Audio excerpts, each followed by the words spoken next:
Facebook page. The people that are asking what is their bike worth is out of control.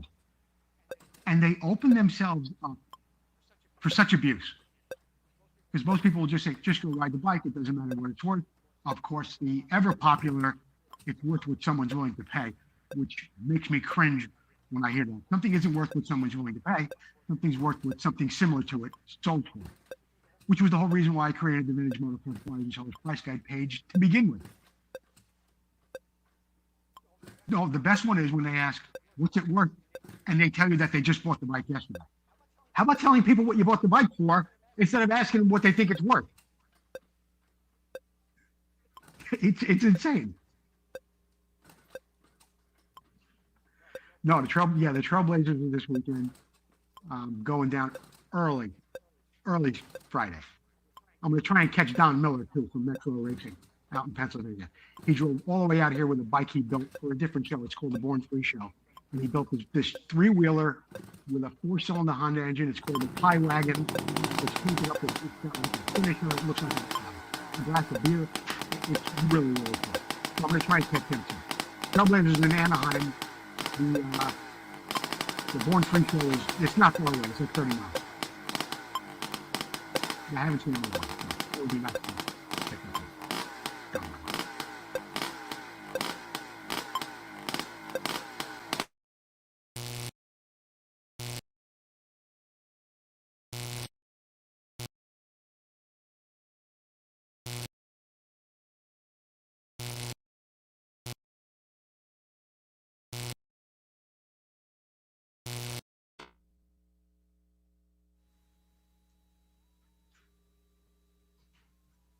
You're going to see something as soon as I see a slide.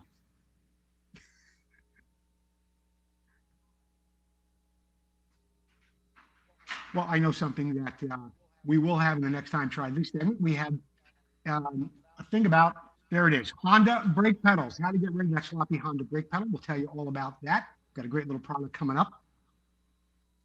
In the Moto Showcase, a 1977 RM80, restored, beautiful bike. I'm looking forward to showing you that. In the Here's the Problem segment, we've taken your questions and we've got answers. They're coming up in the Here's the Problem segment. What's it worth? A 1973 OSA 256-day replica, an original bike.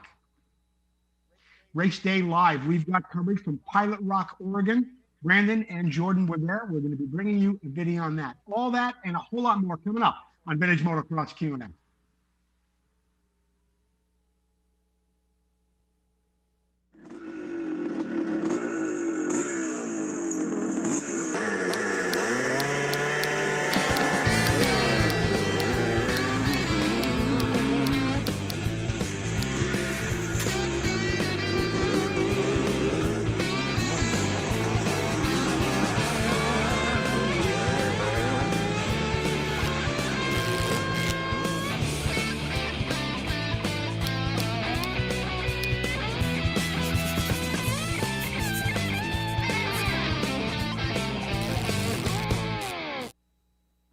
Good evening, everyone. I'm Joe Abadi. Thank you for joining me tonight. And I want to thank Jordan, Chelsea, and Susie for helping me put the show together. And of course, you, the viewers at home who tune in every week at Vintage Motocross Q&A. Don't forget, keep sharing the show. Whether you're on Facebook or you're on YouTube, share the show. We have a random share giveaway a little bit later on. Someone's going to win this beautiful sticker sheet, compliments of Vinco.com. If you're on YouTube, don't forget, comment Motion Pro. And if you're on Facebook, just keep sharing the show. We'll have a winner a little bit later on. The YouTube channel is going really, really well. All the interviews, all the past shows, you can see them at any time in HD. So go over and please subscribe. Don't just watch the video, subscribe, tell your friends about it as well. When you do subscribe, you get a little alert like this that tells you when we're live on the air so you won't miss any of the show. So please subscribe to our YouTube channel. And don't forget, the best way to watch the show, the way the pros and the experts are doing it, is they're watching it on their big screen TV while they comment from their phone. It's a great way to watch the show. It's a great way to enjoy it. And that's the way you should be doing it. Watching it on your big screen TV, comment from your phone. Hey, don't forget, keep sending in your letters and your bikes for the Moto Showcase, anything that's on your mind. We've got a great bike coming up a little bit later on, a 77 RM80. And that bike got here because somebody saw this little slide right here with me telling you to send in your stuff. So whether it's questions or pictures of bikes, anything you may want to see on the show, get a hold of me. I'd like to hear from you. As always, I want to thank all of our sponsors, Vinco, Motion Pro, Racer X Magazine, Preston City Products, Golan Industries, Sunrise Vapor Blasting, Full Circle Racing, and of course, Northwest Mako CZ. The Next Time Try This segment is brought to you by Vinco. Perhaps one of the most popular bikes in all of vintage motocross has to be the 1974 Honda CR250. Now, whether you race one of these bikes or you're restoring it, it's going to get down to the end, you're going to go to put that brake pedal on, and it's going to be a little floppy like you see here in the video. What happens is there's a bushing inside right here, and it wears out. Now, what happens is when you go to put that bolt in and you go to mount it up on your bike, it gets kind of loose just like this. We happen to be restoring 3 of these bikes right now, and as you can see, there's 3 different brake pedals here. What one person did before I got the bike was they made a brass bushing like this. When you put the bolt in there, it holds on pretty well. And this is a really nice little bushing that they made, but maybe you don't have a lathe and maybe you would prefer not to have a bushing made. These other 2 pedals, as you can see, are both worn out pretty well where the bushings go. And if you were to put your bolt in there, it's going to be really sloppy. Now, we have a way to remedy that. There's these 2 bushings right here. They slip in from both sides. More about that in a moment. But the first thing you're going to want to do is get out the old bushing. Sometimes they're cracked. They're pretty dry. They come out pretty easily. If not, with a little flat screwdriver, you can pry in between where they're separated in the brake pedal, and you'll be able to grab them with a pair of pliers and take them out. They might break on the way out. That shouldn't really be an issue. And that one came out just like that. So you will be able to get them out very, very easily. The next thing you might want to do is take a little piece of sandpaper, clean up the inside of that area that you're going to be putting your new bushings in. Take your new bushings and they slide right in just like that. When you go to put it on your bike, you'll have a nice firm feel. When you go to put your brake pedal on, it won't be sloppy, and it's that simple. That's all you need to do, and that part is available from utvinc.com. I want to thank Vinco for being a sponsor of this segment. Vinco, keep the ride going. In the Moto Showcase tonight, which is brought to you by Preston Petty Products. We got a special from Preston Petty in just a moment. But right now, I want to tell you about a nice 1977 Suzuki RM80 that was sent in to us by Joel McKelvey. I hope I'm saying that correctly. Joel McKelvey, and here's what Joel tells us about the bike. He says he's restored about 170 mini bikes over the past 15 years. He especially likes Honda XR75s, but he decided to do this little RM80. Said he bought this bike from a guy in a local town. It just goes to show you that these little gems are still available close to home if you look. It was a complete bike that someone had ridden all of the compression out of it, and he had to take it down to the bare frame, and of course he did a beautiful job on it. He also said he did a full engine rebuild. He had new crank bearings, rods, and seals. He got a fresh board, new piston and rings. I usually paint the engines with PJ1, says Joel. It goes on smooth, it dries to a hard, tough finish. Next, powder coat all the black and metal parts, and clean and send off all the hardware in for zinc plating. He says he test runs the bike and he runs it on a bottle because most of the people that buy his bikes use them for show purposes only. They want a perfect moment. They want to relive that. They want to have the absolute freedom that they had when they were a kid. So I guess that I sell smiles and memories, says Joel. So there you have it. It's a beautiful little bike from Joel McKelvey. He did a great job, did the hardware, put the right tires on the bike. The paint looks great. And he had a little powder coating done, but the first thing that I see when I look at that is a great memory from 1977 and an RM80. Joel also adds, P.S., please remind all those guys out there that are hoarding all the aftermarket parts of these bikes. If they hold on them too long, they won't be worth anything once our generation has gotten too old. I don't know about that. We're going to have a discussion on that someday on the show. Yeah, I get it. People do hoard products, but I'm not so sure that once this generation is gone, that the vintage bikes aren't going to continue on. More about that on another show. But Joel McKelvey, thanks for sending us in that 1977 Suzuki RM80. You did a beautiful job. Preston Petty Products. The special this week is 2 translucent fenders in white, and 3 number plates, just $122.95. And Paul Stannard, who's doing a great job with Preston Petty products. In fact, I'm looking forward to seeing him this weekend at the Trailblazers. They also come in other colors, so it's $122.95, but not only for white. You can go over there and you can get the blue, orange, red, yellow, all the popular colors that comes from Preston Petty products, and 3 plates too. Just $122.95 at Preston Petty products. And here's the problem segment tonight that is brought to you by Motion Pro Products. Let's get down to the questions. Jordan, what do we have coming up first? Robert Whitaker, my 1990 RM250X won't start cold on choke, but it bump starts easily, but smokes badly when it starts. It cleans out and runs fine afterwards. Any suggestions? I wish I could have spoken to you a little bit more about this in person, but what first comes to mind is I'm thinking that the bike is low on compression. That's why it's not going to start. So what I would do first is I would do a compression check, get a manual, find out exactly what you're supposed to have as far as the right compression on the bike. And if you're a little low, it's time for a top end. A couple of other things you can think about, but I don't think they're the problem, is the pilot jet. A lot of times if the pilot jet is too big, it'll get too much gas in the beginning. It'll dump into the carburetor. It's going to load up the crankcase, and it could be a reed valve problem as well. Yes, you could check the reed valves. You could check the pilot jet as well.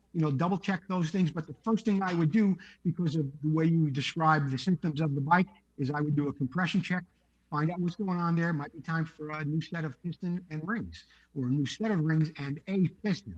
So check into that. Let me know how that turns out for you. I'd be interested in hearing from you and finding out what the problem is. But that's what I think it is.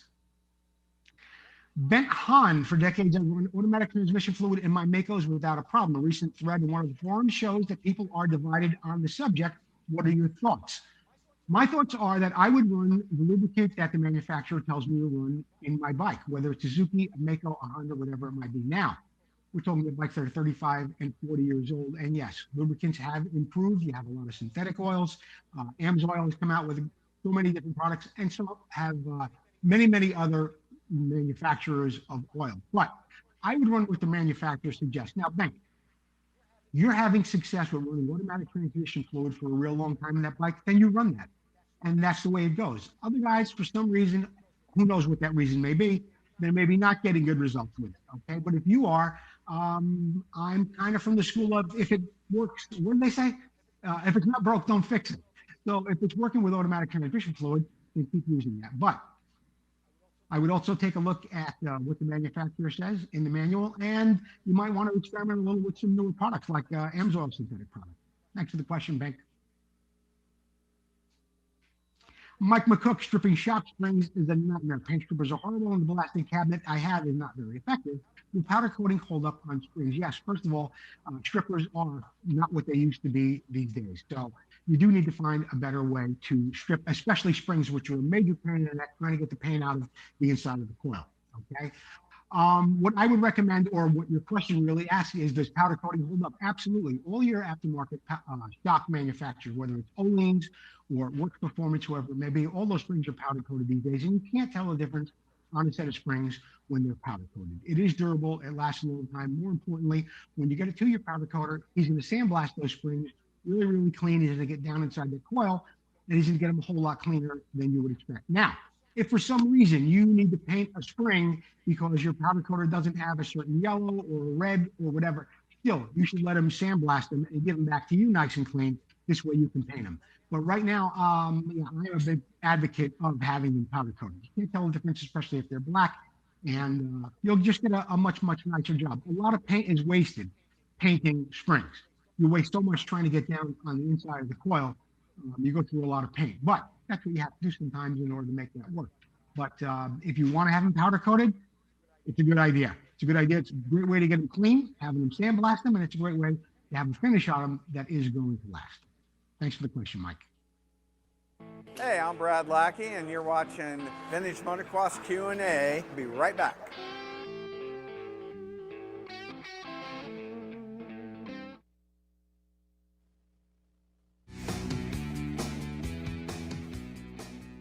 Hello everyone, Brandon here with Motion Pro, bringing you the Trick new Pro Plug sockets from Motion Pro. The Pro Plug sockets are a very clever design. They're heavy tool steel construction for durability. They feature a slim skeleton design for hard-to-reach heads and cylinders, and they feature a really innovative retention system. This retention system is mechanical and it's not a rubber grommet, so you're never going to battle between the spark plug and the socket. So the socket is always going to be easy and firm to attach to the spark plug, but also it's going to be easy to remove. So you're not going to have to go fishing in those deep well heads to get that socket out. Now the socket features a couple of different drive components. You can use a 17 mil open end wrench, a 3/8 drive socket, as well as a through axle, right? So you've got a couple of different ways you can use this product. Now we have these available in 3 different sizes, and those 3 different sizes are 16, 18, and 21, available to fit most model motorcycles, V-twin as well as metric. Retail starts at $21.99 up to $22.99, available from your favorite retailer nationwide.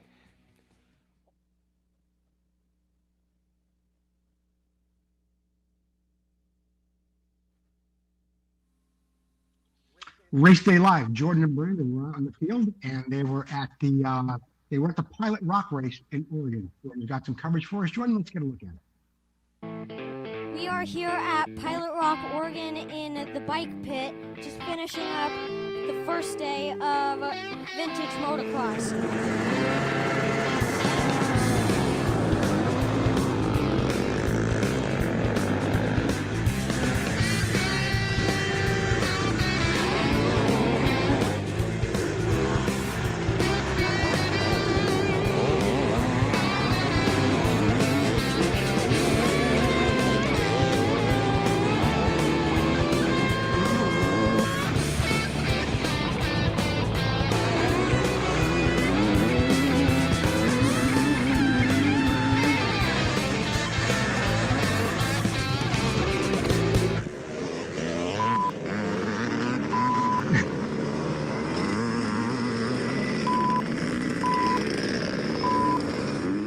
This is the first time with the club coming to the track. How's it going? Going really well. Really enjoy the track, watching the people, and getting lots of support from everybody here. So it's a great event. How's the Pomeroy Cup? It turned out great. Thanks for asking. Were you the winner? I was not racing today. I had a bad condition.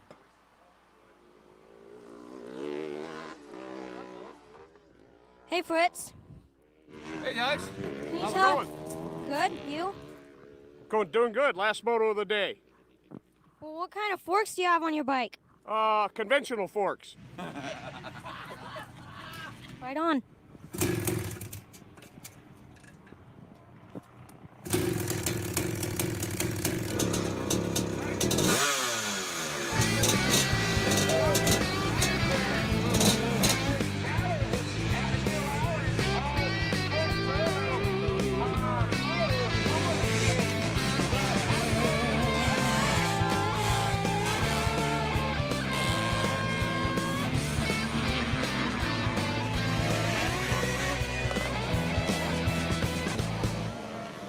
Could we interview you about your bull tacos? Yeah? What'd you want to know? Well, I first wanted to know how you get a hold of 250 bull taco engines. How I did? Well, I don't know if I have quite 250. I probably have around 125. And I had some on my own, and then I bought a gentleman named Lynn Mobley's bull taco inventory from him. And he's like the guru of bull taco motorcycles. He was in Minden, Nevada. And my wife and I recently bought his business, and that's where I got them all. Well, I heard that you're the new guru of bull taco. Well, I'm kind of Lynn's, remember the movie where they call the guy Grasshopper? No.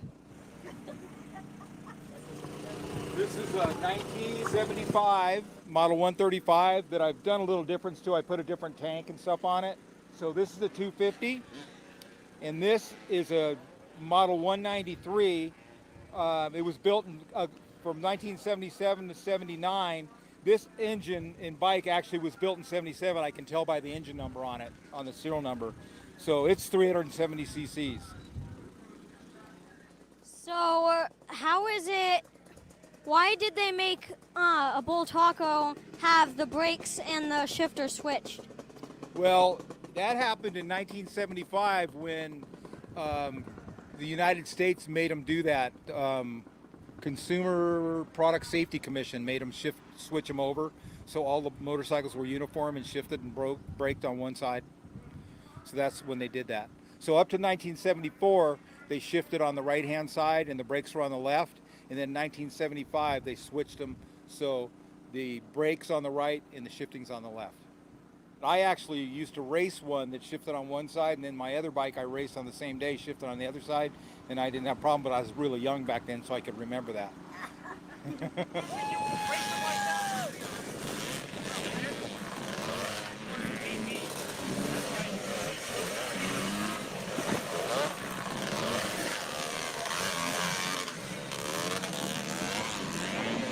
Excuse me. Can we please interview? What I was doing is I was seeing who could get to the dirt first. But this line right here, those dirt bike tracks, and I went through them, but they couldn't go through, so I'm making that one try to go through that side. And Megalodon, he went from there all the way down to there, and I pushed him up to where that line is. Can you see that line right there? Yes. Well, he got all the way up there, and this guy, see those tracks right there? Yep. Those tracks are from that guy, and anyway, I was just been playing in mud. Well, what happened to your bike? Why couldn't you race the second moto? Well, I don't know, but I don't know why. I saw that it broke down on your first lap on the top of that jump. Yeah. It just did it. I don't know how, but it did.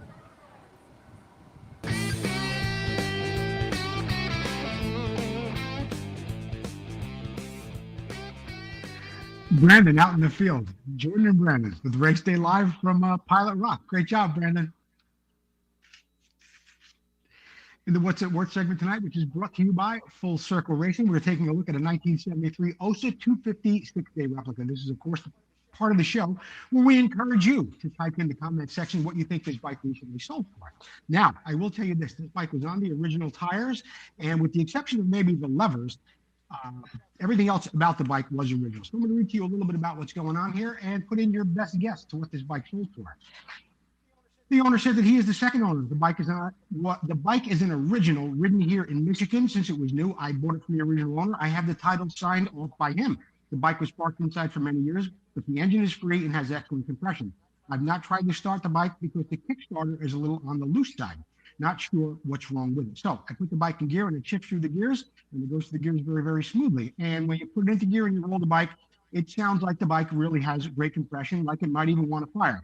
It feels very strong. He said that he rode the bike in the woods up in northern Michigan, but never raced it. The brakes and clutch work. The original Acheron rims and tires are still on the bike.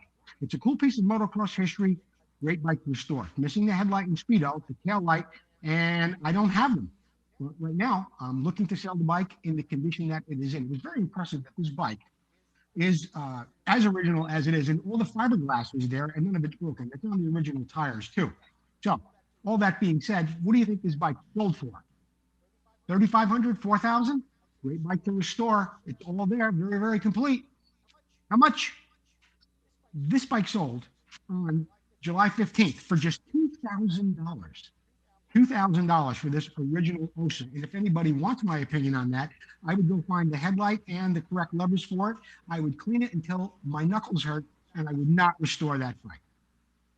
Clean it up, put the original parts on it, and you've got a bike that's worth well more than twice what he paid for it. So, who got the closest? Anybody get $2,000? I bet a lot of people guessed a bit more than that. But anyway, that's what it sold for. 73 OSA 250 six-day replica, $2,000 in Michigan on July 15th. Full Circle Racing still got a great special going on for those powder coating of the hubs, just $50 a hub. Tom McAllister's got a wide selection of spokes and rims and the hub restoration business. Get a hold of Tom. He's a full-service shop. He's going to put you on the right track with all the wheel services that he offers. Have you ever heard of, this is of course brought to you by Sunrise Vapor Blasting, have you ever heard of a Motogori? Motogori, I'll read to you a little bit about it. It was manufactured by Officina Meccanica Gori, Piazza di Salve, Firenze, Italy, 1968 to 1983. The Motogori was founded by Giancarlo Gori. In the mid-60s, Gori was associated with Motobim and marketed machines as Gori Bim. He was also involved with Vespa scooters and various racing endeavors that included some speed records as well. Those machines were 50cc off-road bikes. They were followed by a variety of motocross and enduro models and competition trial machines as well.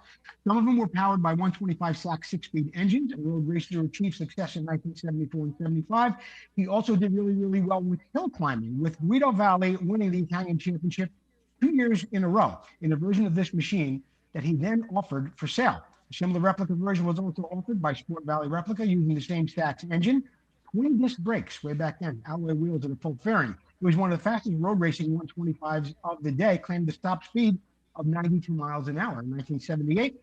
Signor Cerrone of SWM Motorcycles took an equal share in the Motogori company, and the marque's name was changed to Gori.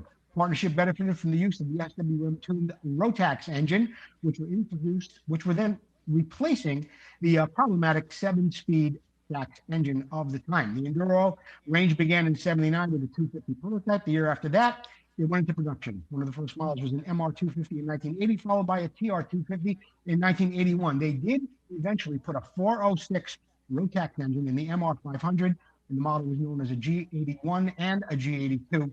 And they were also produced in small numbers. Well, in addition to the Stax and Rotax, Gori also used Minarelli engines, Hero, and Moto Morini. But at about the same time, SWM and Moto Gori both folded up, never to be seen again. So that's it for the Motogori. Went through a variety of engines, had some success in off-road racing, but a lot of success in holding some off-road road racing records with their 125 that held a record of 92 miles an hour. And there it is. Now you've heard of the Motogori.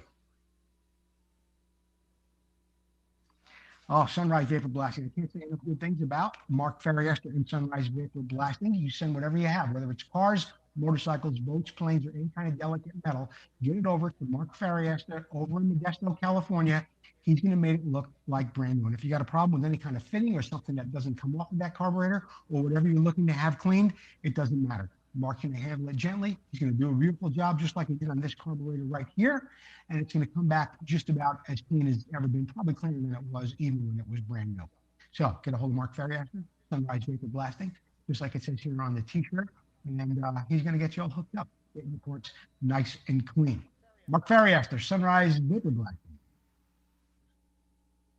We're going to take a commercial break. Don't forget to keep sharing the show. When we get back, we are going to have the winner of tonight's random share giveaway. We'll be right back.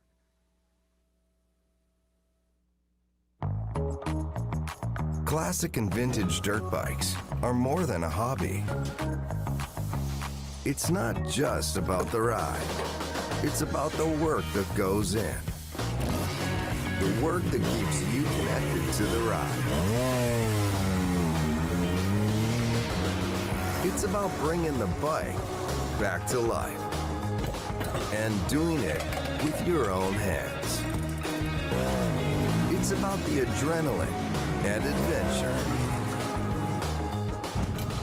And when it comes to putting all the pieces together, only Vinco knows the bikes and parts the way you do. Vinco, keep the ride going.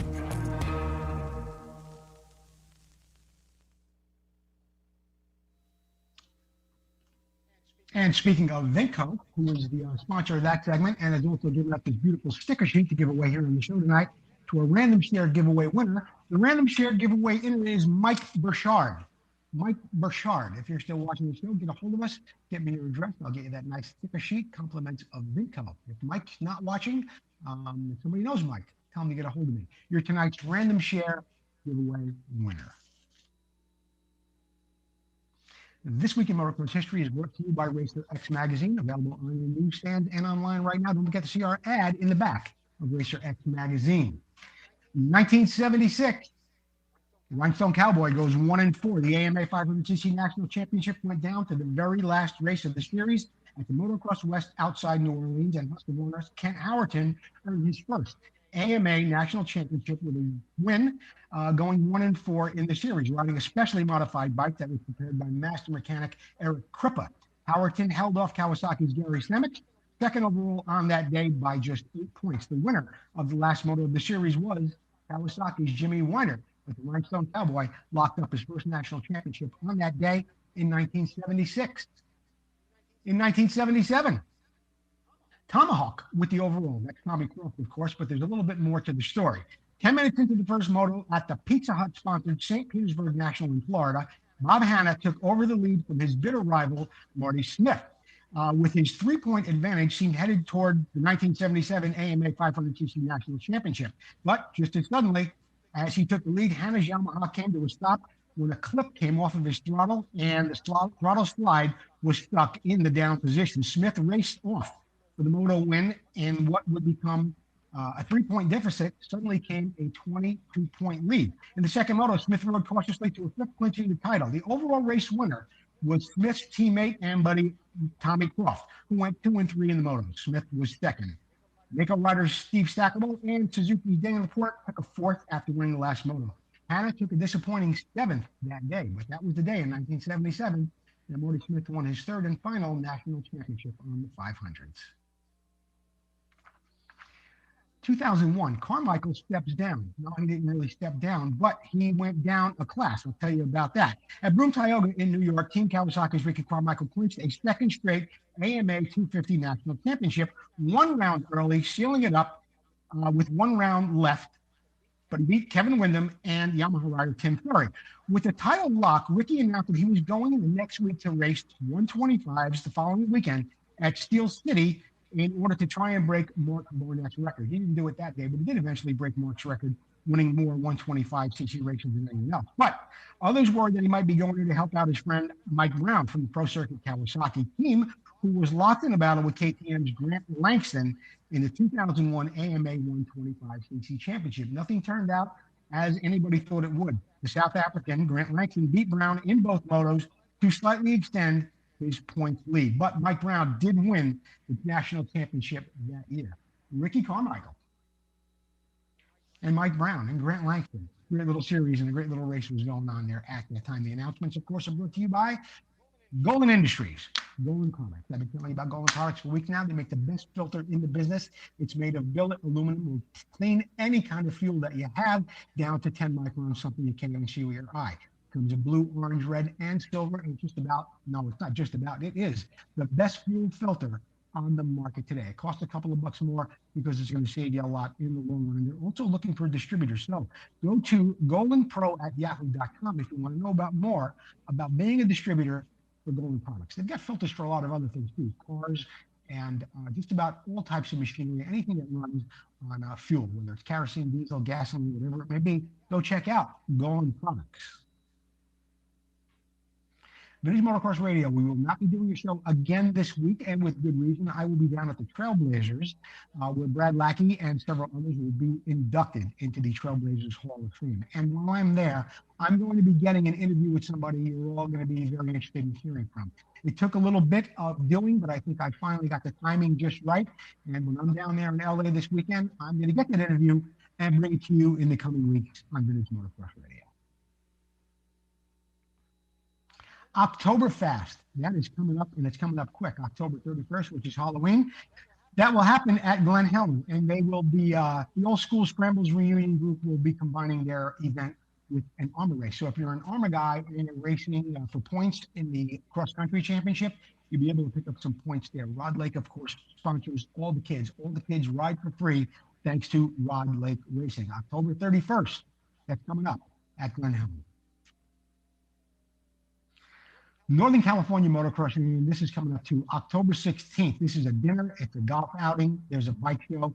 This goes on from 3 o'clock in the afternoon until 7 o'clock at night, and it benefits the Road to Recovery. So it is a fundraiser. There is a tri-tip dinner, and as I mentioned, there's golf, there's a bike show, there's a cocktail hour, and Brad Lackey will be there, Larry Wilshire, Billy Grossi, Brock Glover will be there, David Bailey, and I understand Gary Bailey is going to be there as well. And I think the list is going to grow a bit. So if you're not doing anything, get your tickets now. Go to roadrecovery.com and secure your tickets. There aren't many left. I am the master of ceremonies at this event. So I'll be there with my microphone talking to all the legends and some of the people from Road to Recovery too. We'll be learning a lot more about Road to Recovery and the great history at the De La Vega track.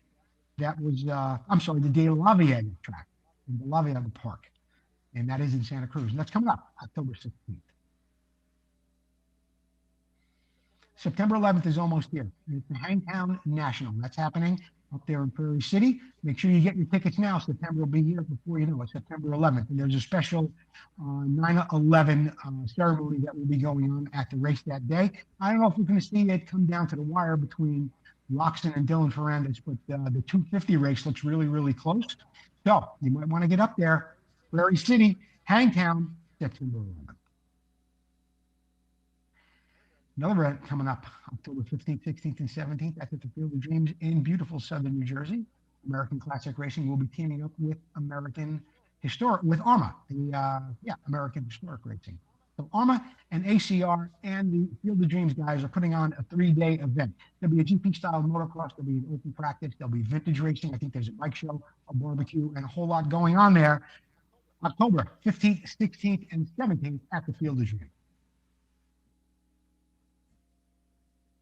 Scott Burnworth, the SoCal Vintage Fall Classic. That's also coming up on the 16th. So whether you're out in New Jersey, you're in Northern California, you're in Southern California, there's a whole lot going on in the vintage motocross community. As I just said, Scott Burnworth putting on another great race at Glen Helen Raceway, and it will be the featuring of the second annual Marty Smith Memorial Cup. Burnworth always pulling in a lot of sponsors for that race with a lot of free swag to give away, and there's a class for just about everybody from the minis up to the modern, and of course all those great vintage motocross bike classes in between.